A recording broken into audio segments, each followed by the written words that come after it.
Valheim, all the news and none of the fluff. Let's go! After having a nice summer rest, the devs are back at it at Iron Gate and making a lot of progress on ASHLANDS. Let's check out the details. They talk about how the Hilda's request has properly arrived in Valheim now. They were working on that over the summer. If you want to see the details about that, you can check out the video that I made on my channel having to do with finding Hilda, doing some mini bosses, getting some clothes that give you a little buff around your house. Game modifiers have been very popular in that, and especially this stack all.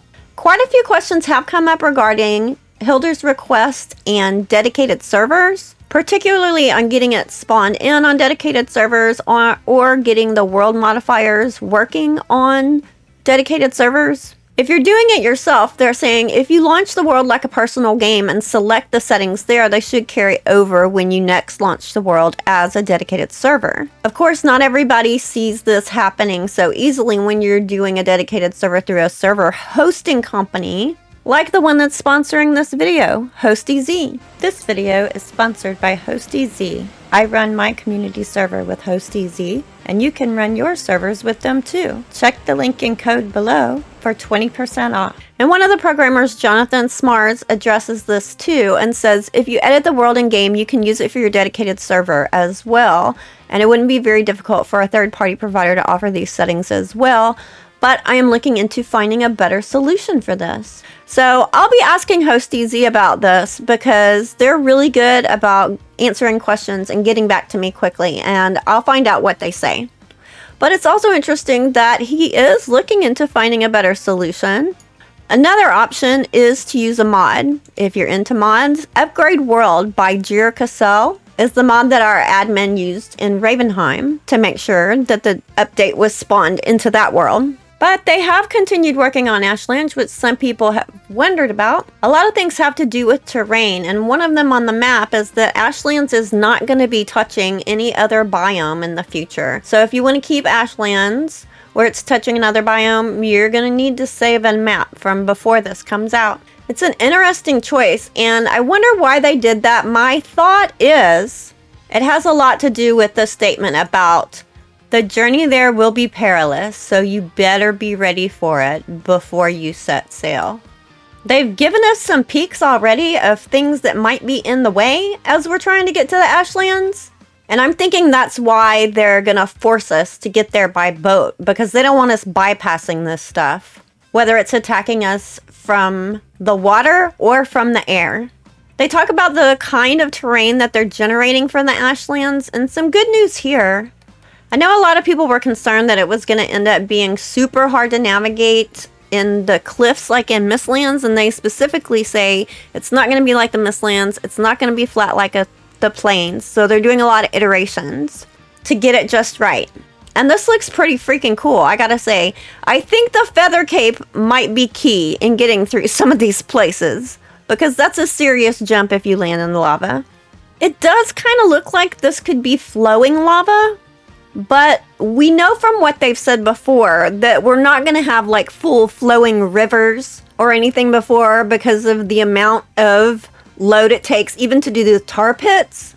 So I think that although this will probably have movement looking to it, I don't think it's really going to be flowing like actual lava rivers. If so, it would probably be in very small sections of it at a time.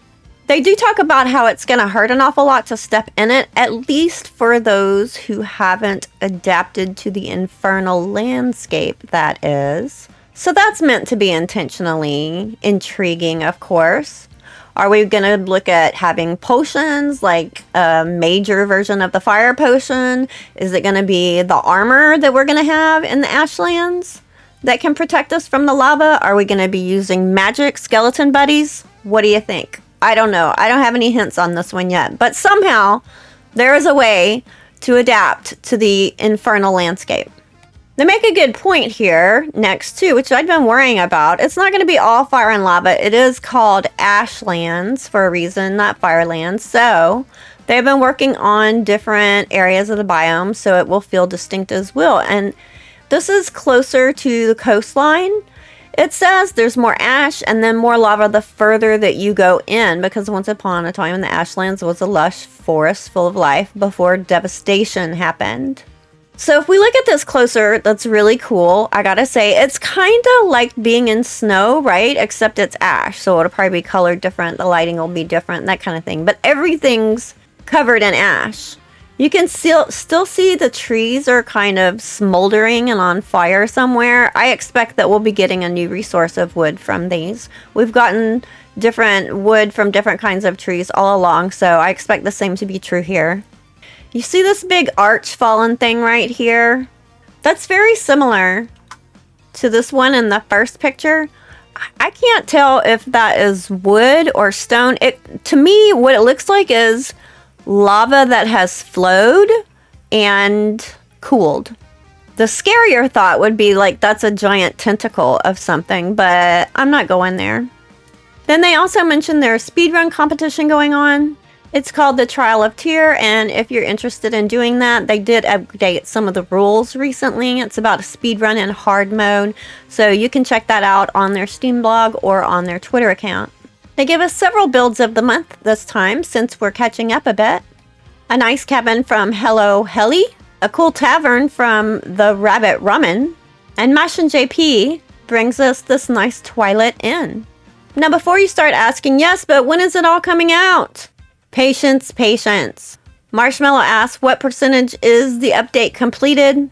And of course, the response is, it's impossible to say.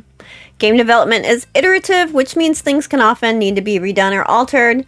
Something we think is done one week can turn out to need changes the next, depending on all the other parts of the development. And my guess is, it's not going to be out anytime soon. So although there is definitely a lot to look forward to in the Ashlands, I would say cool your heels a bit. Enjoy Hilder's request. It's going to be a while. Leave me a like and subscribe for all things Valheim. Happy gaming!